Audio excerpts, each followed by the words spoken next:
Here we are at the very end of Voice 22. Things are about to shut down, I imagine. I see the essence of things winding. But it's been fun, man. We've been here for 3 days. 1,000 people came, all from the same industry. You know how much I love Speechly. And so I'll never forget seeing Colin's demo. It was April 20, no, it couldn't have been April. It was 2020, I believe. And it was the first time everybody got together. Maybe it was the fall, but it was just like the first time anybody got together back then. It was like less than a year after the pandemic. And Colin shows up, he had just left Voice Punch, and he does the Speechly demo. And I'm like, hold on now, was that like a video? That's not real. Like, you guys didn't really pull that off, did you? And I just think, because you have the PhDs, you have all these incredible scientists on staff, you've been able to pull off incredible things that people have not only been impressed by, but have benefited from. I understand Speechly, as any startup, we're always making pivots and changes. You're about ready to go and be part of Y Combinator for the next cohort. So for folks that don't know you, maybe talk a bit about how'd you start Speechly and what's the journey been like, and then we can talk about what's coming up next. Yeah, sure, thanks. Great to meet you and great to be here, it's amazing. So Speechly was originally started in 2016, and it was based on the ideas of my co-founders having built Siri at Apple and Alexa in Amazon, and about some of the, let's say, challenges and gaps in the still actually current generation of speech recognition, natural language understanding technologies out there in the market. So we realized that there must be a better way. We must be able to have something better to give to all the developers out there who are building amazing voice-enabled applications. Yes. So we set out on this impossible mission to actually, outbeat the big tech companies. So we built this very small, very talented, very experienced team with a very focused, insane, ambitious mission of building a better set of voice technology. Right. And to do that, we've actually spent quite many years doing basic research, trying to figure out how are you able to actually do speech recognition and natural language understanding in a streaming, super low latency, real-time way. Yes. And that's been at the heart of what we've been building. And we packaged our technology. The first product that we built is a product that enables voice user interfaces.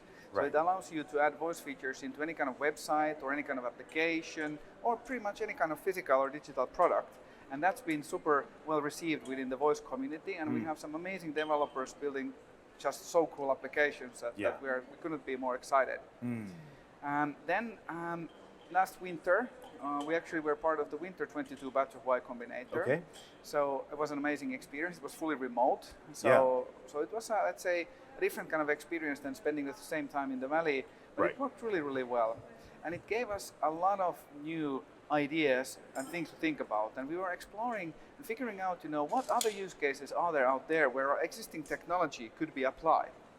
And during this time, we stumbled upon, lots of companies who are building these products where people interact with each other digitally, and we realized that they actually aren't doing anything with the audio that is generated. And we were wondering, oh my God, this speech recognition technology has been out there for a long time, but nothing is done with all this data. What a waste of data, pretty much, with the audio data.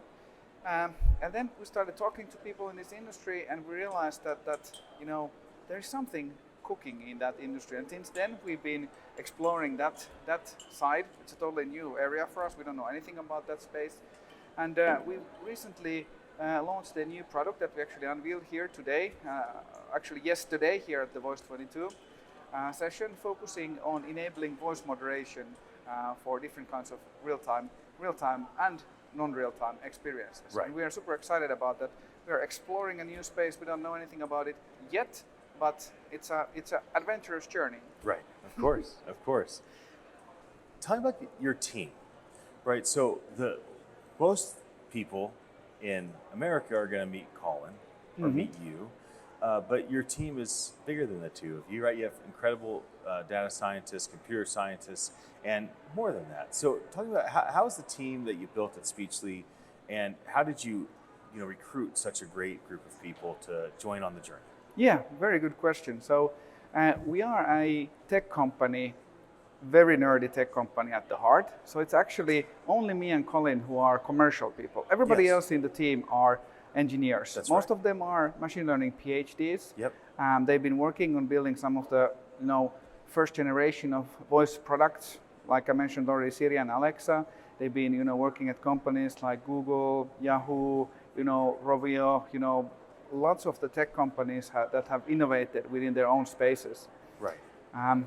The team is spread out a little bit. Yeah. Most of the people are in Finland. We have 8 people in Finland, but then we have team members also from working from China, from South Africa, from Sweden, and then we of course have Colin here and myself who are spending pretty much time here in the US. And we have a culture of, let's say, extreme scientific approach. So you can imagine what happens when you put these machine learning PhDs in the same room. So right. if you would come to our office, you would probably find it pretty funny. All of the walls are pretty much covered with whiteboards, and they're filled with these totally, from my perspective, not being a PhD, totally random, formulas, right, like right. mathematical hardcore formulas, and I'm Yes. like, oh my God, what are the guys up to now? Yeah. But the great thing is that the team is very focused, they're very passionate, and they are just able to deliver features and ship products with an outstanding pace, and that's Right. something that our culture has always been that we want to create a small team of superstars rather than have floorfuls of engineers and remote teams Yes. somewhere there. And originally, since we started the company already in 2016, we were benchmarking what's up, and we were benchmarking them from the team perspective because they were able to build a product that was serving 200 million users with a team of 10 people. It's incredible. Yeah, and they were cleverly using cloud, leveraging data sources, partners, and that's more success to us.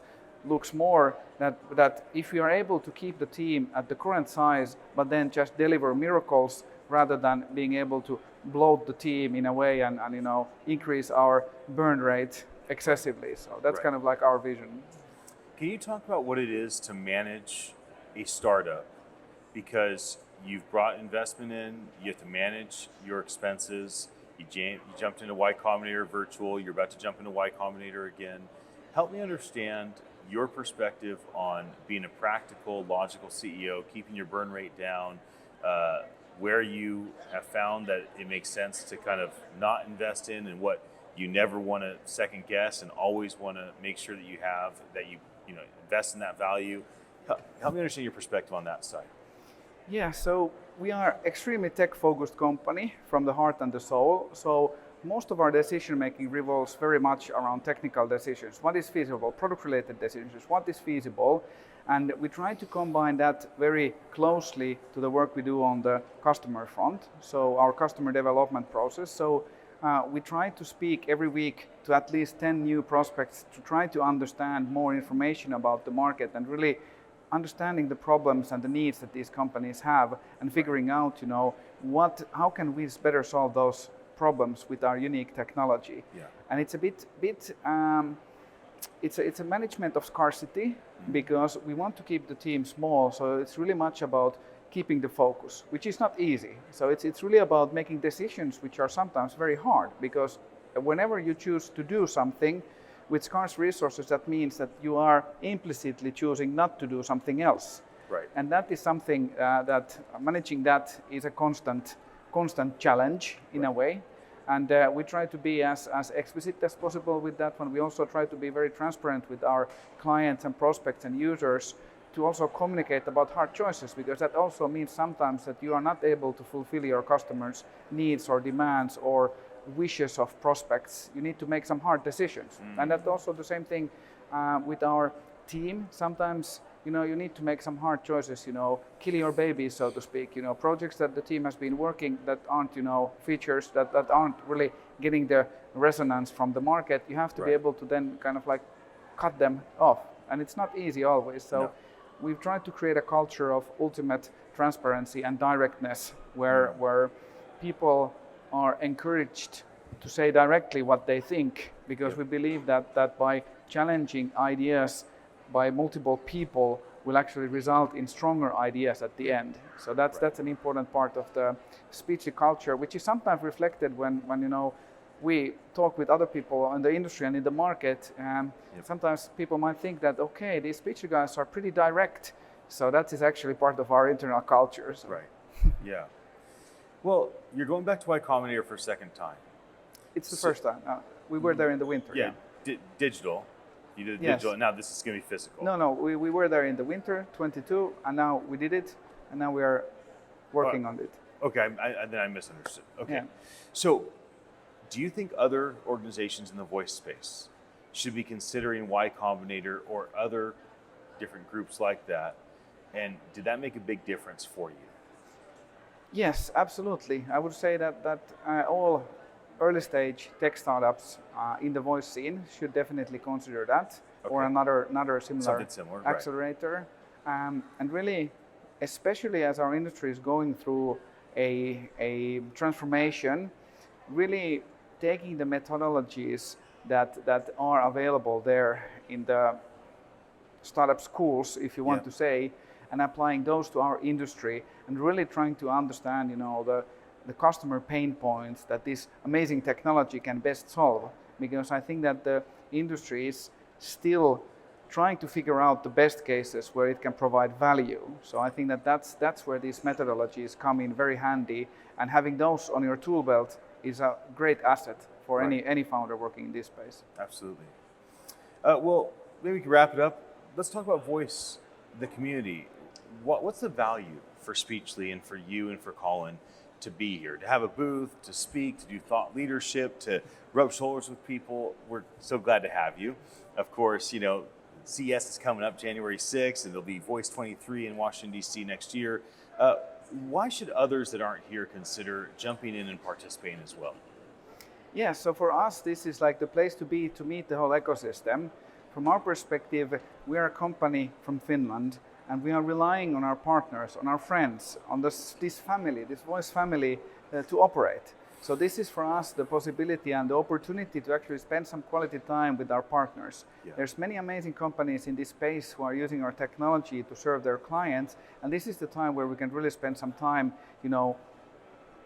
pretty much actually spending casual time with the people we work with virtually on a day-to-day to, update each other, but also, just have fun. And I think that's the most amazing thing. Absolutely. And of course, in these kinds of events, you always meet new people in these casual encounters, and I think that's super amazing. And I've learned a lot from the people that I have met. I've learned a lot of things that I had no clue existed, which is always very inspiring. So absolutely.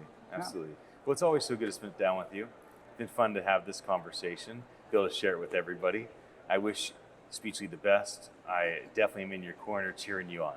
Cool, thank you, and always great to be here. Absolutely. Anybody that watches this conversation, thanks for your attention. My name's Ian Utilli.